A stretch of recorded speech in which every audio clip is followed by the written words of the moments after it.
सुमध्याह्न 12 बजे 8 मिनट है। इगिधुरी से थोड़ा सा आगे बढ़ रही हैं हम।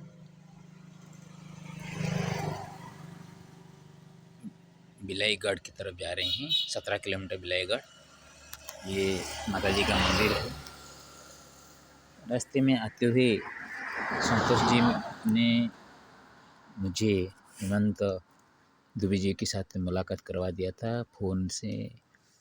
वो मैं जब गया, मेरे को ठंडा पीने और दूध वगैरह पिलाकर मेरे को घी, गुड़ और शहद पूजा के लिए खरीद के दिए।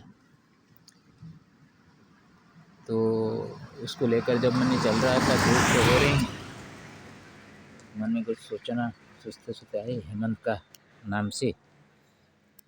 ऋतु जो 6 ऋतु हैं, जो कि हमारा महाकवि कालिदास ने ऋतु संहार वर्णना किए थे। 6 ऋतुओं का वर्णना है, लेकिन इसमें से एक ऋतु है हेमंत ऋतु का। दोनों ऋतुओं के बीच में वो अंतर्भाव हो जाता है। अलग सा ऋतु का लक्षण दिखाई नहीं देता, लेकिन उसमें अदृश्य भाव जो है ये तो पता चल जाता है। ये ऋतु को याद करते हुए जो अदृश्य भाव होते हैं उसको समझाने के लिए मैंने यहाँ पे रचना किया हूँ। गिधोरी हेमंत ऋतु स्मरणम। बुधवासर है 10 सितंबर 2025।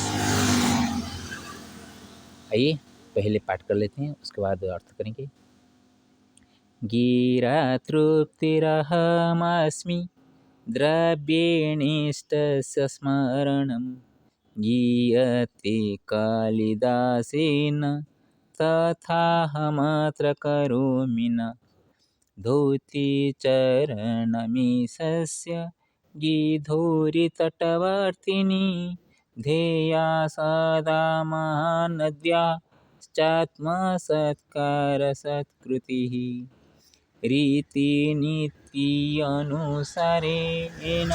यद्यपि जीवनामृतं। हृष्टानिष्टे समायते विचलितोऽस्ति च मतिः। हेमन्तसेन हेमन्तयोषी तथा च हेमन्तदुबे। हेमन्तादृशभावेन तेषां भावश्च तादृशः। महाकविकृते चास्ति ऋतुसंहारवर्णनं। महारौद्राच्च वर्षा च शरदः हेमन्तागतं। नाधिकमुष्णमवास्ति शैत्यं च तत्तु अतिप्रियं। नापि शीतं च वसन्तः चान्ते सुखं च दीयते। ऋत्वादौ ग्रीष्मरौद्रेण ऋतान्तेन वसन्तः। ऋतुमध्ये च हेमन्तो हेमारुणं च वत्प्रियः। तुष्टेन क्रीडति जीवो क्षुधा पिपासितोऽपि सः। पीयूषयति च हेमन्त गुडभ्रुघृतमधुप्रदः।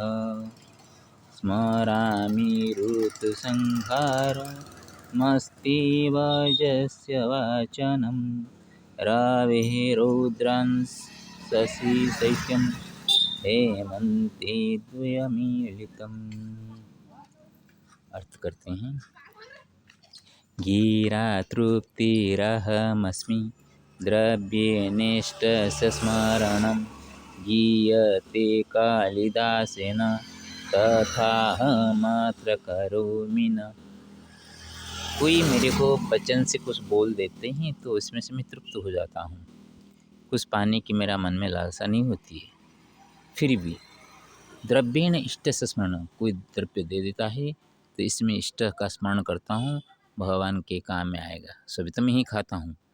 भगवान का नाम ही लेना है, यही आदमी का ये सबसे कमजोरी है। वो सभी खाता है पीता है लेकिन भगवान का नाम ले लेता है। क्यों? उसको बोलते हैं आध्यात्मिक भावना। तुम्हारे अंदर भी वो भगवान है। तुम खाते हो का मतलब भगवान खाते हैं। भगवान आके हाथ से ले नहीं लेंगे, क्योंकि हमारे अंदर जो आत्मा विद्यमान है वह भगवान का अंश रूप है। इसलिए भगवान जो चाहते हैं वो ही आपको मिलता है। घी मेरा ख़त्म होने वाला था, सोच रहा था यही कहाँ से खरीदूँ, क्या करूँ। बिन बोले हेमंत जी ने मेरे लिए घी भी और शहद गुड़ आज दिलवा दिया। खाऊंगा मैं, लेकिन भगवान के नाम से इसे प्राप्त हो गया। ये ही होते हैं भगवान का भाव। भगवान के प्रति जो भाव रहता है उसको दिखाते हैं। और महादत्त कालिदास, महापंडित महाकवि कालिदास जी ने जिस प्रकार का रचना किए हैं, जिस तरह का मंदाक्रांता, शिखिरणी, तरह तरह के छंदों में श्रगधारा, कितना बढ़िया रचना किए हैं। तो इस तरह तो मैं रचना कर नहीं पा रहा हूँ, फिर भी जो मन में होता है अनुष्टुप छंद में उसको डाल के रचना करता हूँ। अनुष्टुप छंद में ये होता है कि हर एक पद में पंचमा वर्ण लघु होना चाहिए। लेकिन जब मैंने रामायण पढ़ता हूँ, लिखता हूँ, कभी कभी पंचम वर्ण भी गुरु हो जाता है।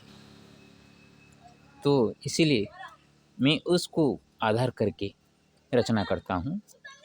जो भाव है उसको मैंने पहले संस्कृत में रचना कर देता हूँ, बाद में लोगों को समझाने के लिए आप लोगों के पास मैंने हिंदी में उसको अनुवादित करता हूँ। धौती चरणमीशस्य गीधूरी तटवर्तिनी ध्येया सदा महानद्या चात्म सत्कार सत्कृति।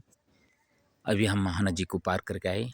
यह महानदी उड़ीसा की जीवन रेखा है। तो जब महानदी पार करके हम आ रहे थे, ये गिधोरी गांव का ईश्वर का पद का चरण धोते हुए महानदी आगे बढ़ रही है। ये आत्म सत्कार करने वाली है। महानदी का जल से ही प्लावित होकर सस्य श्यामल हमारा धरती, छत्तीसगढ़ को हो या उड़ीसा में को हो, लोगों को खाने पीने का उनका माध्यम हो जाता है और लोगों को खाना मिलना हो जाता है। और कभी कभी बाढ़ आ जाने से भी दुख हो जाता है। फिर भी उसके आत्मा शक्ति जो है माता का, महानदी का, ये हमेशा याद रखने की बात होती है। रीति नित्यानुसारेण यद्यपि जीवनामृतं रिष्टानिष्टे समायते विचलितोऽस्ति च मते। रीति नीति अनुसार से हमारा जीवन अमृत हो जाता है, ये तो सही बात है। कभी कभी रिष्ट और अनिष्ट भी आ जाते हैं। कोई किसी का देहांत हो जाता है, भाई का देहांत हो जाता है, पिताजी चल बसते हैं और कुछ व्यवसाय में नुकसान हो जाता है। ये सभी हो जाने से हम कैसे भी रीति नीति में रहें, वो थोड़ा सा मन विचलित हो जाता है। जब हेमंत जी हमारा इतना सत्कार किए, आत्म सत्कार किए, उनका भी विपत्ति है, तो विपत्ति में थोड़ा सा वो विचलित होते हुए भी जो कि संत सेवा करते रहते हैं, उसमें उनका मन थोड़ा सा रास्ते में है। हेमंत सेन हेमंत योशी तथा च हेमंत दुबे हेमंतादृशभावेव तेषां भावश्च तादृशः। हेमंत सेन जी जो कि मेरे को पहले हरिद्वार से मिले थे, राजस्थान का, वो भी आज तकलीफ में है। महादेव का वो अत्यंत भक्त है, अनन्य भक्त है। और ऐसे ही नर्मदा जी का एक अनन्य भक्त है हेमंत जोशी जी, जो कि शेष घाट में अभी हम आते हुए मेरे को मिले थे। उनका भी भाव देखिए, इतना बढ़िया भाव है कि पूरे संत को देखते हैं तो भगवान जैसे वो मानने लगते हैं।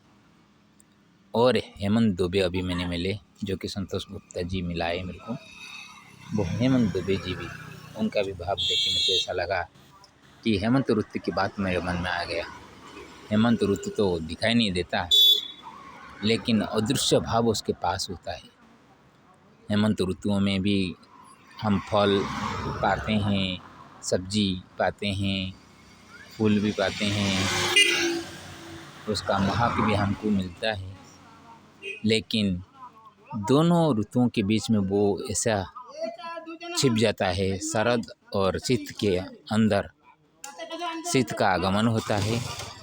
और शरद ऋतु का जो आकाश निर्मल दिखाई देता है और कुछ कुछ गर्मी होता था, तो वो गर्मी और आगे आने वाला ठंडक, ये दोनों को मिलावट का समय होता है हेमंत।